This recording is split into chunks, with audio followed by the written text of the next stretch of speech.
प्रत्यक्षा के पूछने पर कार्तिक बेहद गंभीर होकर प्रत्यक्षा के ही पास बैठते हुए उससे कहने लगा, अगर बताऊं तो वो औरतों वाली बीमारी पालकर मत बैठ जाना कि बात को यहाँ से वहां कर दिया। बात को अपने अंदर तक रखना। वादा करती हूँ किसी से नहीं कहूंगी। वैसे भी मेरे पास कहने के लिए कोई है ही कहाँ, और औरतों से ज्यादा ही खुजली मर्दों में होती है।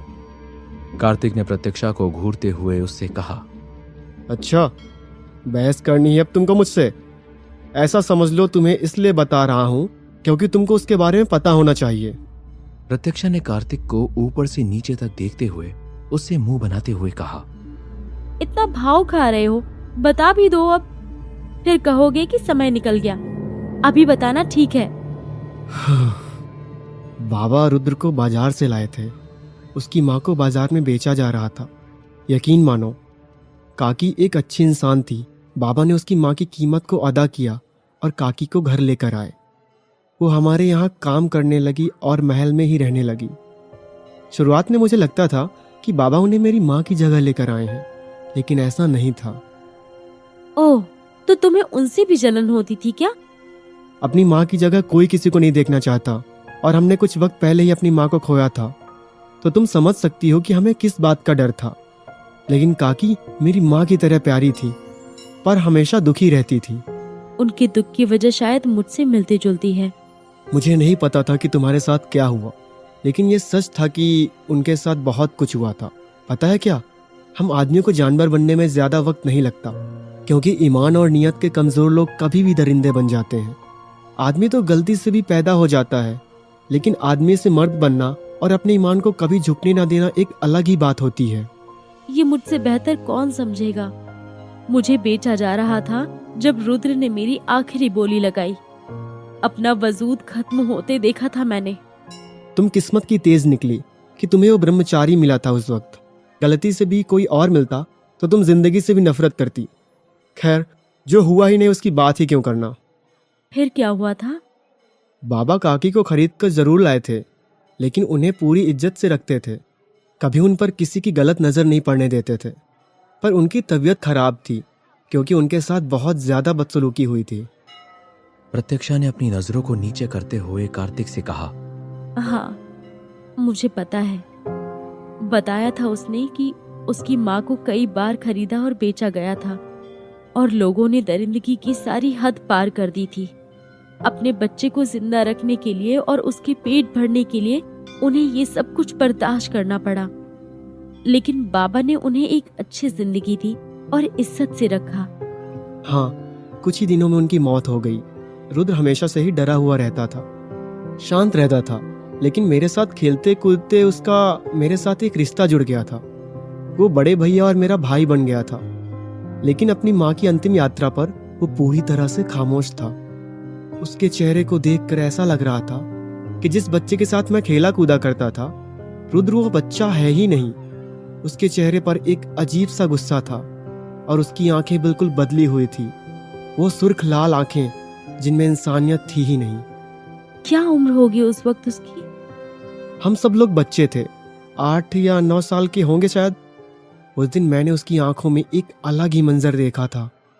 अपनी माँ की चिता को आग लगाते हुए उसने जलती हुई लकड़ी को अपने हाथ में पकड़ा था और कसम खाते हुए जोर से चिल्लाकर कहने लगा, अपनी माँ के साथ हुए हर गुनाह का हिसाब देना होगा उन्हें।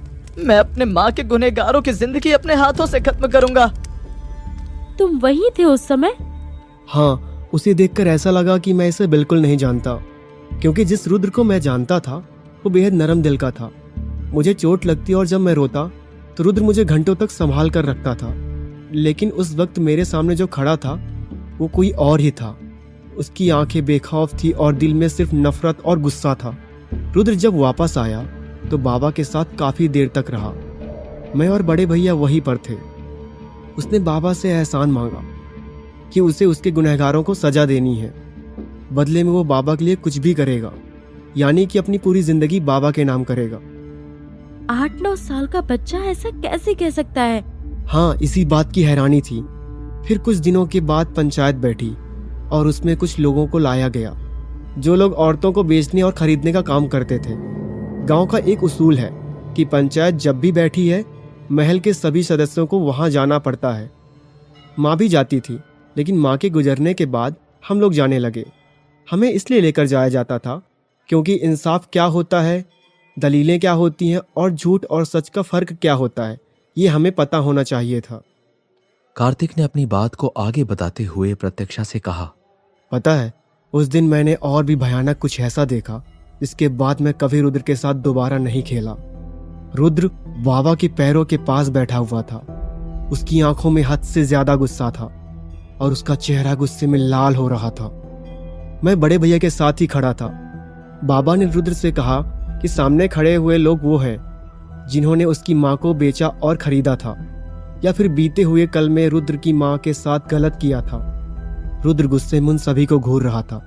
इस पर उन सभी लोगों ने बाबा के सामने माफी मांगते हुए और गिड़गिड़ाते हुए कहने लगे कि उनसे गलती हो गई, उन्हें माफ कर दिया जाए। इस पर बाबा ने रुद्र के सामने इस खंजर को फेंककर रुद्र से कहा, ले और साबित कर कि तू अपनी अम्मा को इंसाफ दिलाएगा। इस सामने खड़े लोग वो जानवर हैं जिसने सालों तक तुम्हारी माँ को नोच के खाया था। आज तेरा वादा पूरा कर रहे हैं। तुम्हारे सामने तुम्हारी अम्मा के गुनहगार हैं। अब हम भी देखते हैं कि तुम अपना वादा कैसे पूरा करते हो। इन सब के साथ क्या करना है ये अब तुम तय करोगे। याद रहे कि तुमने हमसे का वादा किया था। तो रुद्र के पास खंजर इसलिए है क्योंकि उसने बाबा की बात मान ली। क्या सच में उसने बाबा की बात मानी? और बाबा ने उससे किस वादे के बारे में बात की? मेरी जिंदगी का वो सबसे भयानक मंजर था कि मेरी ही उम्र का लड़का जो अभी तक मेरे साथ हंसता खेलता था, उसने खंजर को जमीन से उठाया, खींचकर खंजर को उसने मयान से बाहर निकाला और फिर सामने गिड़गिड़ा रहे लोगों पर एकदम से टूट पड़ा। इससे पहले कि रुद्र उन पर हमला करता, उसने जोर से गरजते हुए उन लोगों से कहा, आज अगर यहाँ से कोई अपनी जान बचाकर भागता है तो मैं उसे जिंदगी में हाथ नहीं लगाऊंगा, लेकिन गलती से भी अगर कोई मेरे हाथ लगता है तो तुम सबको जहन्नुम भेजने में जरा भी देर नहीं करूंगा। खून की होली कैसी खेली जाती है मैंने उसे पहली बार देखा था। देखते ही देखते चारों ओर खून ही खून फैल गया था। रुद्र के सामने उनके गुनाहगारों में से जो भी पड़ रहा था वो उसके सीने में खंजर उतार रहा था। उन गुनाहगारों को इतना मारा पीटा गया था कि वो भाग पाने में सक्षम नहीं थे। रुद्र उनके सीने में एक ही बार में 1000 बार खंजर घोंपकर उनकी जान ले रहा था। वो किसी के गले को बुरी तरह से काट रहा था तो किसी के हाथ पैर को चीर रहा था। मैं इतना ज्यादा डर गया था कि बड़े भैया के पीछे छुप गया। गांव के लोग भी वहीं मौजूद थे जो उन गुनाहगारों को भागने नहीं देना चाहते थे। गांव के लोग पूरे पंचायत को घेर कर खड़े थे। गुनाहगार भागकर जाते भी तो कहाँ जाते। इस पर रुद्र उन लोगों पर चढ़ता और बुरी तरह से उन पर चढ़कर उनके गलों को रेत देता। यानी कि उसने सबको मार दिया? हाँ, एक आखिरी गुनाहगार बच गया था। रुद्र ने मुड़कर उसकी तरफ देखा। देखते ही देखते रुद्र पूरी तरह से खून में लथपथ हो गया था। उसका चेहरा, हाथ, पैर, कपड़े, सिर, बाल, हर जगह से खून टपक रहा था। बोली लगाने वाला वो आखिरी बचा हुआ आदमी रुद्र से गिड़गिड़ा रहा था। इस पर से उसने गरजते हुए उस आदमी की ओर अपना खंजर तानकर उस आदमी से कहा, तूने बोली लगाई थी ना मेरी माँ की, तूने उन्हें बेचा था ना। तूने यही कहा था ना हर खरीदार से कि ऊंची बोली लगाओ, ऊंची कीमत लगाओ, जो मेरी माँ को खरीदेगा मेरी माँ उन सबको बहुत खुश रखेगी। आज उतनी ही ऊंची आवाज में मेरी माँ से अपने गुनाहों की माफी मांग।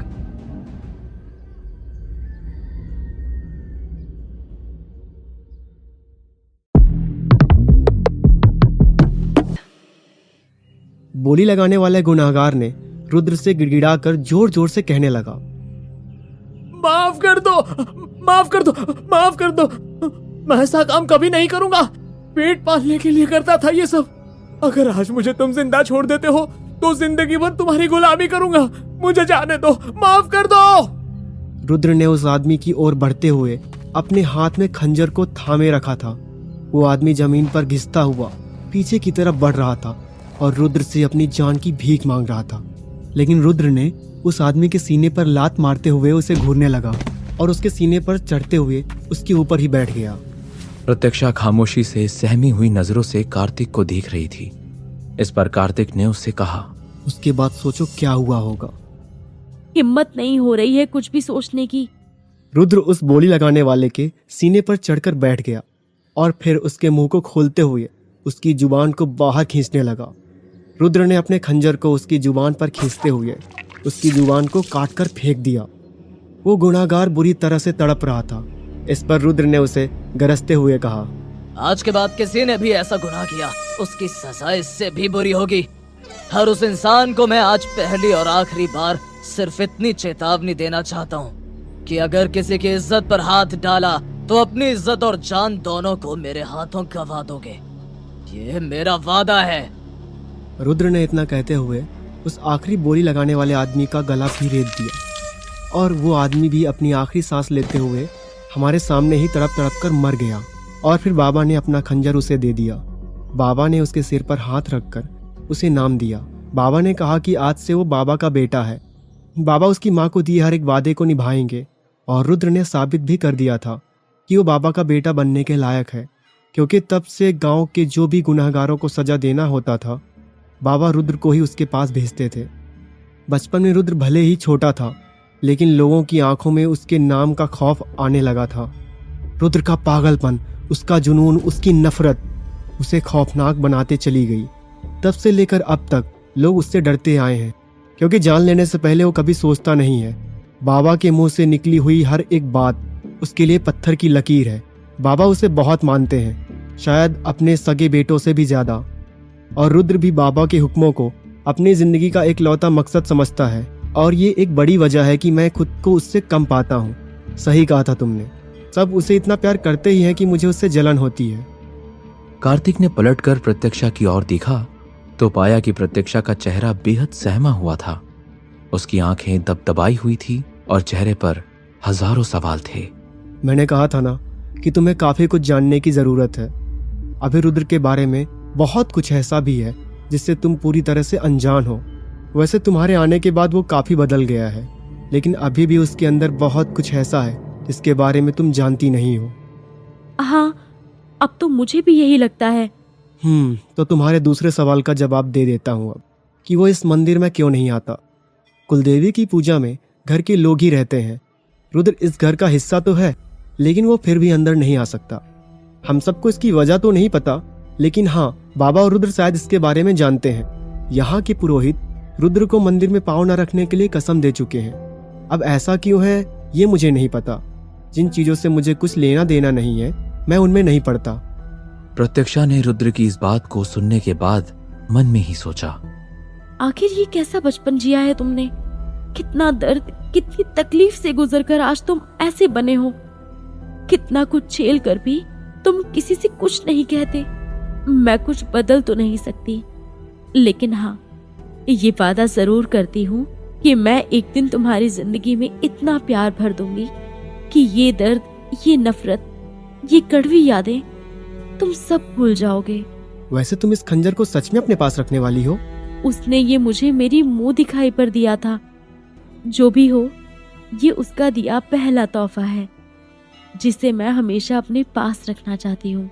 इस खंजर को अपने पास रखने के लिए कीमत चुकानी पड़ती है, खुद को साबित करना होता है, और तुम बस मुंह दिखाई का तोहफा कहकर इसकी बेइज्जती कर रही हो। कुछ बताऊं तो यकीन करोगे मेरा? नहीं, लेकिन तुम बता सकती हो। कल मैंने किसी की जान ले ली। मैं मारना नहीं चाहती थी, लेकिन खुद के बचाव में मुझे ही करना पड़ा। ओ तेरी, सच में? अरे यार। प्रत्यक्षा और कार्तिक बात कर ही रहे थे कि तभी पुरोहित जी ने बाबा साहेब से कहा, आरती से पहले आखिरी आहुति करवानी है, इसलिए अपने पूरे परिवार को बुलाइए। पुरोहित जी की बात सुनकर प्रत्यक्षा ने कार्तिक से कहा, चलो अब हम आगे जा सकते हैं, हमें बुलाया जा रहा है। कार्तिक प्रत्यक्षा के हाथ को अपने कंधे पर रखकर और फिर उसे सहारा देकर हवन कुंड की तरफ जाने लगा। प्रत्यक्षा जैसे ही हवन कुंड के पास पहुंची, उसने पुरोहित जी से कहा, प्रणाम पुरोहित जी, माफी चाहती हूँ, पर मैं इसमें आहुति नहीं डाल सकती। प्रत्यक्षा की बात सुनकर बाबा साहेब ने प्रत्यक्षा से कहा, काहे बहुरिया, तुम भी तो हमारे घर का हिस्सा हो, तुम काहे नहीं डाल सकती आहुति? पुरोहित जी की तरफ देखते हुए प्रत्यक्षा ने कहा, क्योंकि मैं शादीशुदा हूँ और जहाँ तक मुझे पता है पूजा में बिना पति के नहीं बैठते, इसलिए मैं आहुति नहीं डाल सकती। प्रत्यक्षा की बात सुनकर वहां सभी मौजूद लोग चौंक गए थे।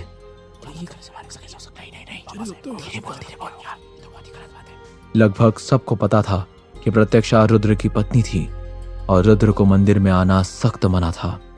इस पर पुरोहित जी ने प्रत्यक्षा की बात का जवाब देते हुए कहा, दुल्हन, आप इस समय परिवार का एक हिस्सा है, इसलिए आप आहुति डाल सकते हैं। माँ कुल देवी तो सबकी पूजा स्वीकार करती है। प्रत्यक्षा ने बेहद प्यार से अपने हाथों को जोड़ते हुए पुरोहित जी से कहा, शायद माँ कुलदेवी आपके बनाए नियमों पर चलती होंगी, इसलिए मेरे पति का मंदिर में आना मना है। उनसे शादी करते वक्त पंडित जी की आवाज मेरे कानों में पड़ी थी। वो कह रहे थे कि पति पत्नी सुख दुख में एक साथ खड़े होंगे, उन दोनों का ही मान सम्मान एक समान होगा। पुरोहित जी, अगर ऐसी बात है तो माफ करिए। जहाँ मेरे पति की इज्जत मान सम्मान नहीं, वहाँ मेरा क्या काम।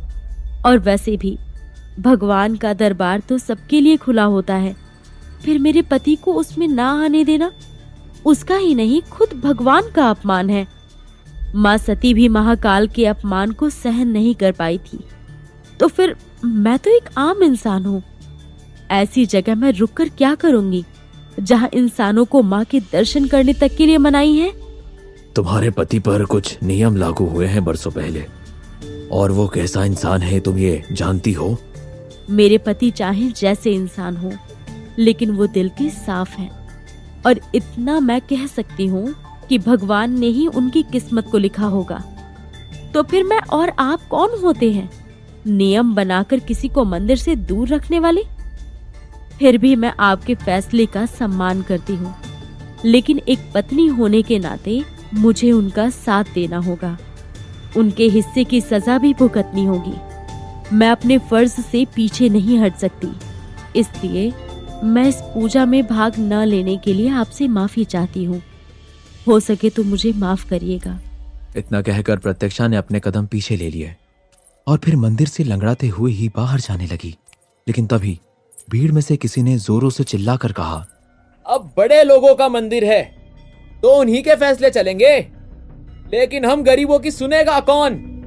एक तो उस हत्यारे को मंदिर में लाने के लिए यह तमाशा किया जा रहा है, और दूसरा उसकी पत्नी जो खुद एक ऐसी औरत की बेटी है जिसके पास ना इज्जत थी ना मान मर्यादा। ये तो उसकी बेटी है जिसका बाप कौन था ये तक पता नहीं लोगों को। आवाज आते ही प्रत्यक्षा के पैरों तले से जमीन खिसक गई। उस अनजान इंसान की इतनी सी बात से ही वहां मौजूद हर किसी की आंखों में प्रत्यक्षा के लिए हजारों सवाल खड़े हो गए थे। ये कहा है? ये किसकी बेटी है? ये सब तो हद हो गई। लोग प्रत्यक्षा को बाबा साहिब की बहू के नाम से जानते थे। वो रुद्र की पत्नी थी और महल की एक लौती बहू, लेकिन आज उसकी इस तरह से बेइज्जती करके उसको सवालों के घेरे में लाकर खड़ा कर दिया गया था। प्रत्यक्षा अचानक से ही सहम गई थी, क्योंकि उसके कानों में कुछ ऐसे शब्द पड़ गए थे जिसने उसे उसके अतीत के अंधेरों में धकेल दिया था। जहां अभी तक प्रत्यक्षा रुद्र की जिंदगी में प्यार भरने का सोच रही थी, वहीं मंदिर के दूसरे कोने में प्रत्यक्षा की जिंदगी को खत्म करने की साजिश को अंजाम दिया जा रहा था।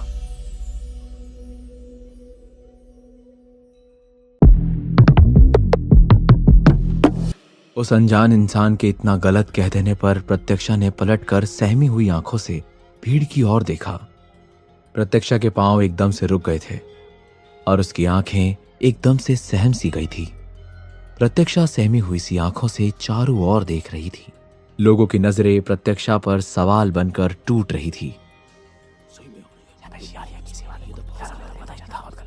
लोगों में कानाफूसी सी शुरू हो गई थी, लेकिन इसके साथ और भी कुछ ऐसा हुआ था जिसके बाद प्रत्यक्षा का लोगों का सामना करना और भी मुश्किल होने लगा था। दुश्मनों के घर की इस नाजायज लड़की को अपने यहाँ लेकर आए हैं बाबा साहेब, तो अब हम लोगों से दुश्मनी की गुलामी करवाना चाहते हैं। इन दोनों बड़े परिवारों के बीच पिसकर हम सबकी जान जाएगी और एक दिन ये दोनों एक हो जाएंगे।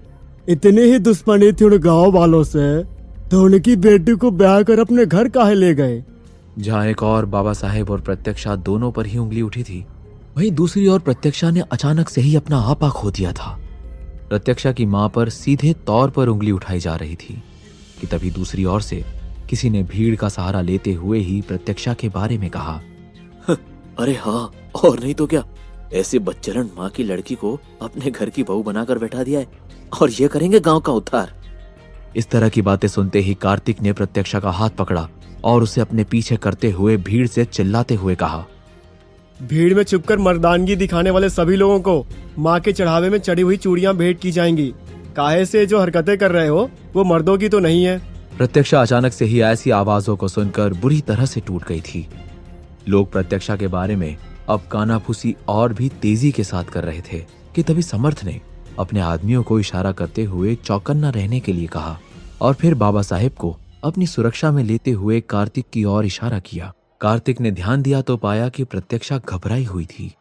ए लड़की, तुम डरना मत, मेरे पीछे ही रहना और उन लोगों पर ध्यान ना देना। अरे उसकी माँ जैसी थी वैसी ही बेटी भी होगी। क्या रुद्र के साथ साथ ये लड़की भी तुम्हारे साथ सोती है जो उसकी तरफदारी कर रहे हो कार्तिक बाबू?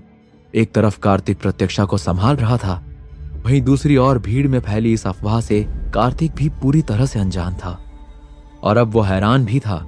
लेकिन फिर भी उसने भीड़ से चिल्लाकर गुस्से में कहा, लगता है इस मंदिर में आज हवन की आखिरी आहुति किसी खास की दी जाएगी। ये उल्टी सीधी बकवास अगर सच होती तो सामने आकर बोली जाती। यूं इस तरह भीड़ के पीछे छुपकर कुत्ते भौंक न रहे होते। लोगों से यही कहूंगा कि मंदिर की मर्यादा रखें और अपनी जुबान को अपने मुंह के अंदर ही रखें। अब गलत बातें जुबान से जरा भी बाहर निकली ना तो वही जुबान काटकर माँ भवानी को आज चढ़ावे में दी जाएगी। कार्तिक की धमकी सुनकर भीड़ अब खामोश थी, लेकिन फिर भी भीड़ के मन में उठे सवाल और उनकी घूरती नजरें प्रत्यक्षा को अचानक चुभने लगी थी। प्रत्यक्षा पूरी तरह से किसी बर्फ के पुतले की तरह जम चुकी थी। उसकी आंखों से आंसू अचानक से ही बहने लगे थे। लोग अपनी घूरती हुई नजरों से प्रत्यक्षा को देख रहे थे। इस पर प्रत्यक्षा ने अपने कानों पर हाथ रखकर अपनी आंखों को बंद कर लिया और फिर अपने बहते हुए आंसुओं को पोंछते हुए उसने बाबा साहेब की ओर देखा। लेकिन कार्तिक ने दांत पीसते हुए प्रत्यक्षा से बेहद धीरे से कहा, तुम तो किरण हवेली से हो, महल में हवेली के लोग नहीं रह सकते। कि तभी भीड़ से आवाज आई, अरे लड़की हमें दे दो, महल को गंदा क्यों कर रहे हो? इसे हाथ लगाकर दिखाओ, पैदा होने पर अफसोस ना हुआ तो मेरा नाम बदल दूंगा मैं। प्रत्यक्षा को कुछ समझ नहीं आ रहा था कि अचानक ही उसके साथ क्या हो गया था। इस पर प्रत्यक्षा के लिए की गई साजिश अपना रंग दिखाने लगी थी, क्योंकि दुश्मन अब समझ चुका था कि महल में ताकत से काम लेना अब मुश्किल हो रहा था। इसलिए ताकत का इस्तेमाल ना करके अब प्रत्यक्षा को महल के बाहर निकालने का दूसरा तरीका अपनाया जा रहा था। अब प्रत्यक्षा के खिलाफ सबके कान भरे जा रहे थे ताकि प्रत्यक्षा को गांव से बाहर निकाले जाने के लिए लोग पूरी तरह से भड़क जाएं और फिर बाबा साहेब प्रत्यक्षा को अपने महल से बाहर निकालकर हमेशा के लिए बाहर कर दें, जिससे कि दुश्मन प्रत्यक्षा पर अपना शिकंजा कस पाए। लेकिन उस भीड़ की कानाफूसी को चीरते हुए बाबा साहेब ने जोर से चिल्लाकर कहा, लगता है माँ कुल देवी आज सिर्फ हवन से खुश नहीं होंगी, उन्हें लोगों की बलि चाहिए। कौन है ये जो हमारी बहू के खिलाफ यहाँ लोगों के कान भर रहा है? इतनी हिम्मत किसकी हुई जो हमारे खानदान की इज्जत पर इतना कीचड़ उछालने का गुनाह कर रहा है? लोग खामोश हो चुके थे क्योंकि पूरे मंदिर के लोगों को बाबा साहेब के हथियारबंद लोगों ने घेर लिया था। एक बात बता दें, बहुरिया कहाँ से थी और कहाँ थी, ये ना कोई और जानता है और ना ही किसी को जानने की जरूरत है। वो हमारे घर की इज्जत है, बस ये बात सबको अपने ध्यान में रखनी है। ये गांव हमारा है, ये गांव के लोग हमारे हैं और ये गांव का हर एक घर हमारा परिवार है। इसलिए जो कोई भी ये बातें फैला रहा है ना, साफ बताए दे रहे हैं कि अगर वो हाथ लग जाए तो यहीं आज माँ भवानी के सामने बलि चढ़ाएंगे हम। जो प्रथा सालों पहले खत्म कर दी थी ना, अब से शुरू कर देंगे यहीं पर। इसीलिए जो भी है सामने आओ, काहे कि हम तो तुम्हें ढूंढ ही लेंगे और यहां से बच के जाना लगभग नामुमकिन है। भीड़ की खामोशी के बीच आखिरी आहुति दी गई और फिर बाबा साहेब के इशारे पर समर्थ और कार्तिक भीड़ से निकलते हुए प्रत्यक्षा के साथ वापस महल पहुंचे। सभी लोग महल के अंदर खामोशी से बैठे थे। बाबा साहेब के चेहरे पर हद से ज्यादा गुस्सा था और समर्थ भी उनके पास खामोशी से बैठा हुआ था। बाबा साहेब ने समर्थ से धीमे शब्दों में ही पूछा, रुद्रा वापस नहीं आया अभी? नहीं बाबा, अभी तक तो नहीं आया है। और बाबा, उसे शायद इन सब के बारे में पता भी नहीं है, क्योंकि सारी बातें होने से पहले ही उसे मैंने काम से भेजा था और कहा था कि काम खत्म करके सीधे महल पहुंचे, क्योंकि हम सब पूजा के बाद महल ही पहुंचेंगे। मुझे नहीं लगता कि उसे इन सब का अंदाजा भी है। तो फिर अपने अपने आदमियों को बुलाओ और पता लगाओ कि किसकी लगाई आग थी। अब इतनी आसानी से बुझेगी नहीं ये, जानते हो ना। गांव के लोगों के साथ साथ ये आग महल को भी जलाकर राख कर देगी। जहां बाबा साहेब और समर्थ परेशान बैठे थे, वहीं कार्तिक गुस्से में तिलमिलाया हुआ उन्हीं के सामने चक्कर लगाया जा रहा था। इस पर बाबा साहेब ने कार्तिक पर चिल्लाते हुए कहा, अब तुम हमारे सर पर तूफान काहे काट रहे हो? मुझे किसी ने बताया क्यों नहीं कि वो लड़की हवेली से है? मैं इतने दिनों से चिल्लाता रहा, सबसे पूछता रहा कि वो लड़की कौन है, मुझे बताओ, लेकिन किसी ने मुझे नहीं बताया। बाबा, आप ऐसा कैसे कर सकते हैं? उन लोगों के घर की लड़की को उठाकर आप यहाँ ले आए? बड़े भैया, क्या आपको ये बात पता थी? नहीं ना, रुद्र ने या फिर बाबा ने हमें कुछ बताना जरूरी नहीं समझा। अरे उल्लू हो का, बहुरिया पहले से सहमी हुई ऊपर कमरे में रोए जा रही है और तुम्हारी गर्मी शांत नहीं हो रही। चुप रहो अब। बाबा, आप अभी भी उसकी तरफदारी में लगे हुए हैं। अरे वो दुश्मनों की बेटी है, वो दुश्मन जिन्होंने कभी आपकी ही दुनिया खत्म करनी चाहिए थी। समर्थ ने कार्तिक को डांटते हुए कहा, ये क्या तरीका है बाबा से बात करने का? हद में रहो, अपनी आवाज को नीचे रखो। बहू चाहे जहां से भी हो, हमें इससे फर्क नहीं पड़ता। वो अब इस घर का हिस्सा है, हमारे लिए ये जरूरी है। हिस्सा? हमारे इस घर का हिस्सा? वाह बड़े भैया वाह, महानता की सारी हदें पार कर चुके हैं बाप। वो लड़की हवेली से है, उस घर से जिसने हमारे साथ इतना सब कुछ किया। अरे खुद आपके साथ क्या क्या किया। धोखा देने में उन सब ने महारत हासिल की हुई है, लेकिन बाबा उनकी लड़की को अपने घर उठा लाए। अगर वो घर का हिस्सा है तो हम सब कौन हैं? हम बताते हैं कि तुम कौन हो। तुम वो उल्लू हो जिसको हम जन्म दिए हैं। अरे जो हुआ था उसमें बहुरिया की क्या गलती थी तब वो वहां। देखा था तुमने उसको इससे पहले कभी? क्या बदल गया अब जब तुमको ये पता चला कि वो हवेली से है? कैसे कह सकते हैं बाबा आप? मुझे समझ नहीं आ रहा है कि ऐसा उस लड़की ने आपको क्या खिला दिया है कि आप उसके वश में हो गए हैं। आखिर क्यों कर रहे हैं आप ऐसा? अब वो लड़की इस घर में भी नहीं रहेगी, और अगर रहेगी तो बाबा मैं इस घर में नहीं रहूंगा।